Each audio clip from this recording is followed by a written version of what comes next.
Good afternoon. So, இப்போது thermal லேபில் next experiment retardation test, right? So இதுக்கு முன்னாடி பார்த்தீங்கன்னா இன்ஜினில் பெர்ஃபார்மன்ஸ் டெஸ்ட் எப்படி செய்கிறதுங்கிறத கிளாஸில் வீடியோவில் பார்த்துருப்போம். ஸோ அதுக்கடுத்து பார்த்தீங்கன்னா ஹீட் பேலன்ஸ் ஷீட் எப்படி ப்ரிப்பேர் பண்ணுறது அப்படிங்கிறத நாம் பார்த்துருப்போம். ஸோ பெர்ஃபார்மன்ஸ் டெஸ்ட் எதுக்குன்னா இன்ஜினோட பெர்ஃபார்மன்ஸ், பிரேக் பவர், இன்ஜினோட efficiency, specific fuel consumption so இதெல்லாம் கால்குலேட் பண்ணுறதுக்கு. அண்ட் தென் ஹீட் பேலன்ஸ் ஷீட்டை பார்த்தீங்கன்னா இன்ஜினில் கொடுக்குற ஹீட் எனர்ஜி எப்படி எல்லாம் எத்தனை ரேஷியோ நமக்கு யூஸ்ஃபுல் ஒர்க் ஆகும், எத்தனை வேஸ்ட் ஹீட் ஆகும், எவ்வளோ கூலண்ட் வாட்டர், எவ்வளோ ஏர் ஹீட்டை கன்சியூம் பண்ணிட்டு போச்சுங்கிற சார்ட் ப்ரிப்பேர் பண்ணியிருப்போம், ரைட்? ஸோ இதில் நம்ம பார்த்தீங்கன்னா பெர்ஃபார்மன்ஸ் டெஸ்ட்லேயே பார்த்தீங்கன்னா ஒரு கிராஃப் மாதிரி ஃபியூயல் கன்சப்ஷன் ப்ளஸ்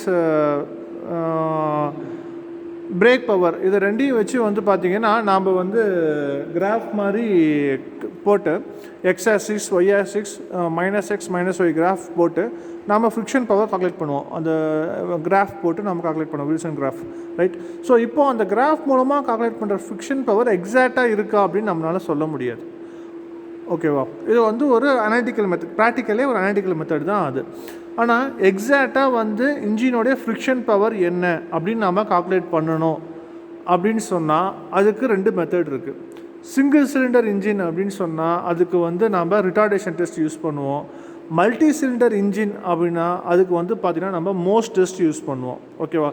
ஸோ இப்போது இந்த கிளாஸில் நம்ம பார்க்க போகிறது பார்த்திங்கன்னா ரிட்டார்டேஷன் டெஸ்ட் எப்படி கண்டக்ட் பண்ணணும் அப்படிங்கிறத நம்ம பார்க்கணும், ரைட்டா? ஸோ இப்போது ரிட்டார்டேஷன் டெஸ்ட் கண்டக்ட் பண்ணுறதுக்கு முன்னாடி உங்களுக்கு தெரிஞ்ச மேட்ரு தான், இந்த 3 பவரை பற்றியும் பேசிடுவோம். Brake horse power, indicated power and friction power. So brake power அப்படிங்கிறது என்ன பவர் அவுட்புட் நம்ம இன்ஜின்லேருந்து எடுத்தோமோ, எந்த மெக்கானிக்கல் எனர்ஜி நம்ம இன்ஜின்லேருந்து அப்டைன் பண்ணமோ அதுதான் பிரேக் பவர், ரைட்?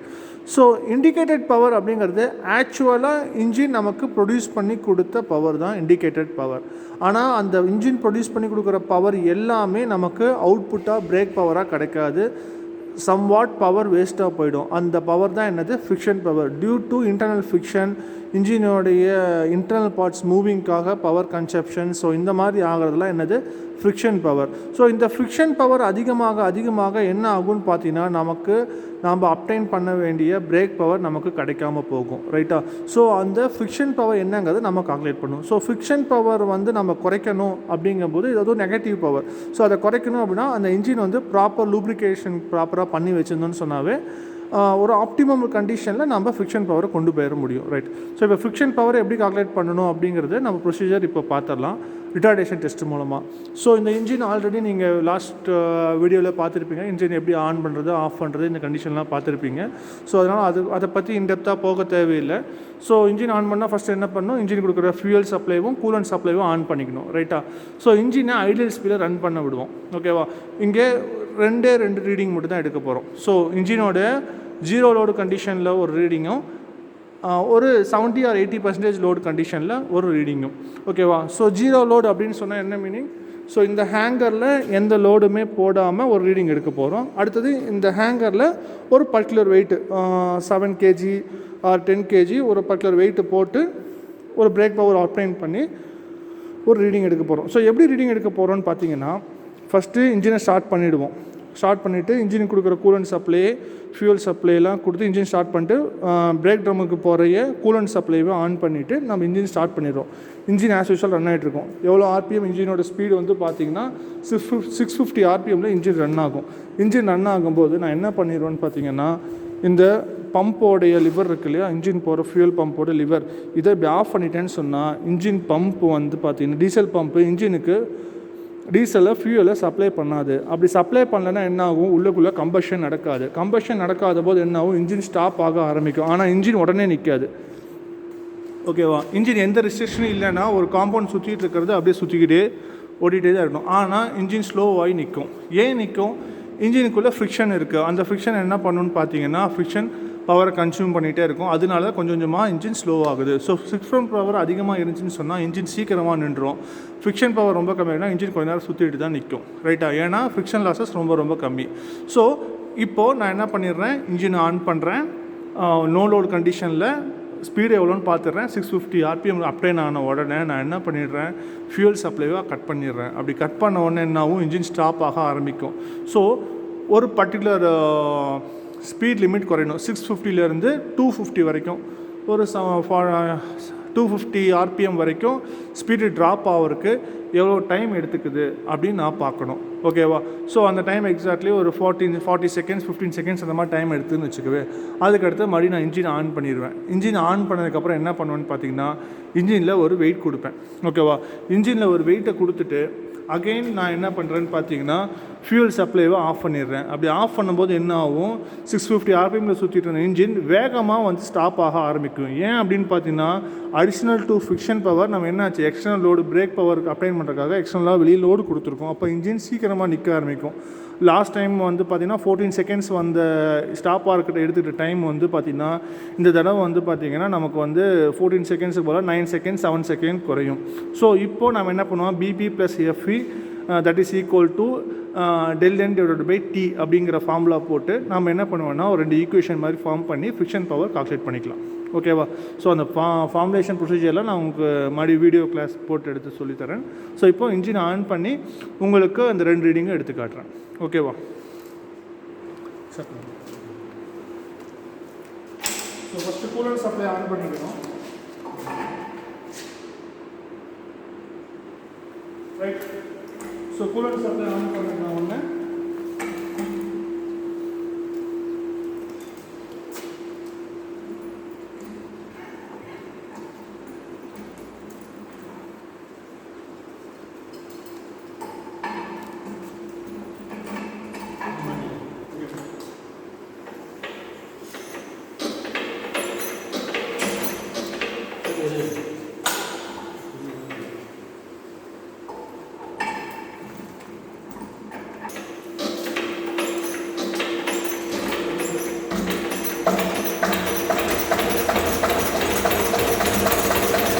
ஸோ இப்போ இன்ஜின் ஆஸ் யூஷுவல் ஆன் ஆகிடுச்சு. பிரேக் ட்ரம்முக்கு போகிற கூலண்ட்டை ஆன் பண்ணிடுறேன். ஓகேவா? ஸோ இன்ஜினுக்கு கூலண்ட் போய்ட்டுருக்கு, பிரேக் ட்ரம்க்கு கூலண்ட் போய்ட்டுருக்கு. ஸோ இப்போ ஃபியூயல் கன்சப்ஷன் பற்றி நம்ம கவலை இல்லை. இன்ஜினோட ஸ்பீடு எப்படி ட்ராப் ஆகுதுங்க மட்டும் தான் நம்ம பார்க்க போகிறோம். ஓகேவா? ஸோ ஸ்டாப் வாட்சை ரீசெட் பண்ணி கையில் வச்சுக்கோங்க. இன்ஜின் ஸ்பீடு வந்து 632 இருக்குது. ஓகேவா?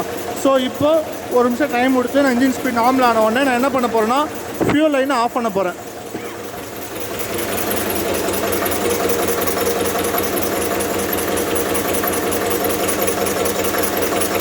ரைட்.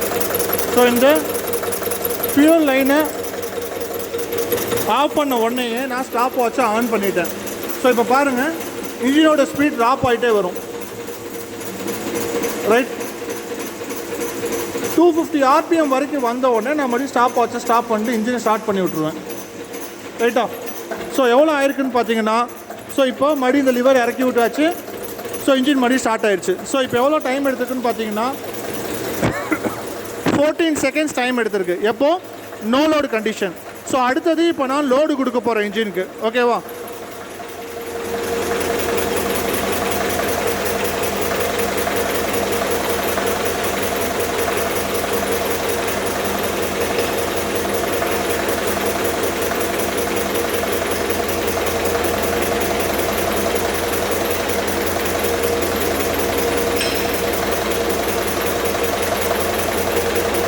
ஸோ 7 kg லோடு கொடுத்துருக்கேன்.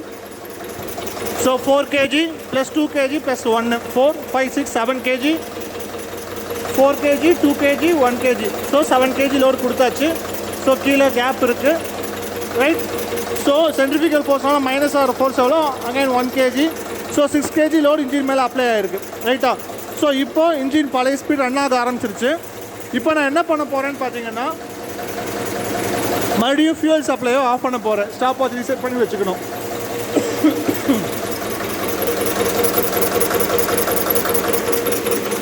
ஸோ ஸ்டாப் வாட்ச் ஆன் பண்ணியாச்சு. ரைட். ஸோ இப்போது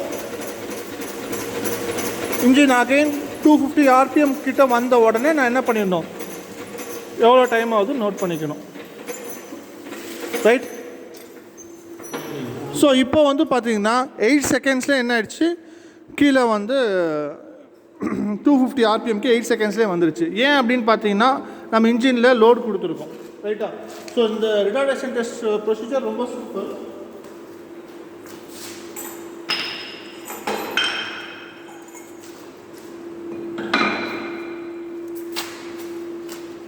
so engine as usual start பண்ணுறோம். ஸ்டார்ட் பண்ணுறதுக்கு முன்னாடி இன்ஜினோட ஃபியூல் சப்ளையும் கூலண்ட் சப்ளையும் ஆன் பண்ணிவிட்டு மெக்கானிக்கல் லோடிங் அப்படிங்கிறனால பிரேக் ட்ரம்முக்கு போகிற ஃபியூல் சப்ளை கூலண்ட் சப்ளையும் ஆன் பண்ணிவிட்டு நம்ம இன்ஜின் ஸ்டார்ட் பண்ணுறோம். இன்ஜின் ஸ்டார்ட் பண்ணோன்னே இன்ஜினோடைய design speed 650 RPM or 630 RPM அது போன உடனே நம்ம என்ன பண்ணுறோன்னு பார்த்தீங்கன்னா நோ லோடு கண்டிஷனில் ஃபியூல் சப்ளையை ஆஃப் பண்ணுறோம். எப்படி ஆஃப் பண்ணுறோம்? அந்த மெயின் டேங்க்லேருந்து வர ஃபியூல் இல்லை, இந்த இதிலேருந்து இந்த லிவர் இருக்கு இல்லையா, இதிலேருந்து நம்ம ஆஃப் பண்ணுறோம். ஸோ அப்படி ஆஃப் பண்ணோடனே இன்ஜின் போகிற ஃபியூல் சப்ளை நின்ற உடனே என்ன ஆகும்னு பார்த்தீங்கன்னா இன்ஜின் ஸ்டாப் ஆக ஆரம்பிக்கும். பட் இன்ஜின் ஆஸ் யூஸ்வல் சுற்றிட்டு இருக்கும்.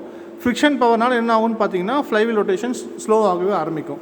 ஸோ ஃப்ளைவீல் வந்து 650 ஆர்பிஎம்லேருந்து 250 ஆர்பிஎம் வரைக்கும் எவ்வளோ டைம் எடுத்துக்குது அப்படிங்கிறது பார்த்தோம் அப்படின்னு சொன்னால் அந்த டைம் நம்ம நோட் பண்ணிக்கணும். ஓகேவா? அதான் வந்து time taken for del N note பண்ணியாச்சு.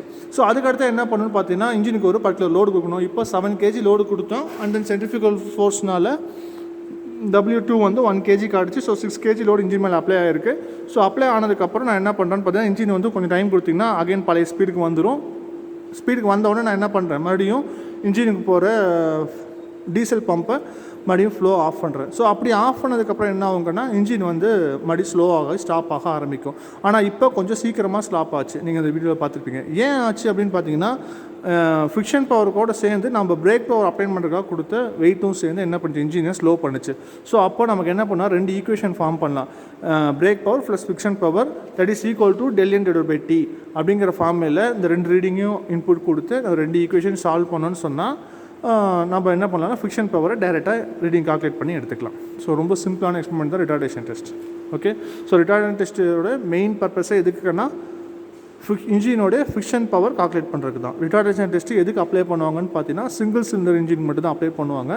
ஸோ அடுத்த எக்ஸ்பெரிமெண்ட் வந்து பார்த்தீங்கன்னா நம்ம மோஸ்ட் டெஸ்ட் பார்ப்போம். ஓகேவா? அது வந்து மல்டி சிலிண்டர் இன்ஜினுக்கு மல்டி சிலிண்டர் இன்ஜினுக்கு நம்ம வந்து ஃபிக்ஷன் பவர் கால்குலேட் பண்ணுறதுக்கான ப்ரொசீஜர் என்னது, மோஸ்ட் டெஸ்ட். ரைட், இதோட இது போதும். தேங்க்யூ.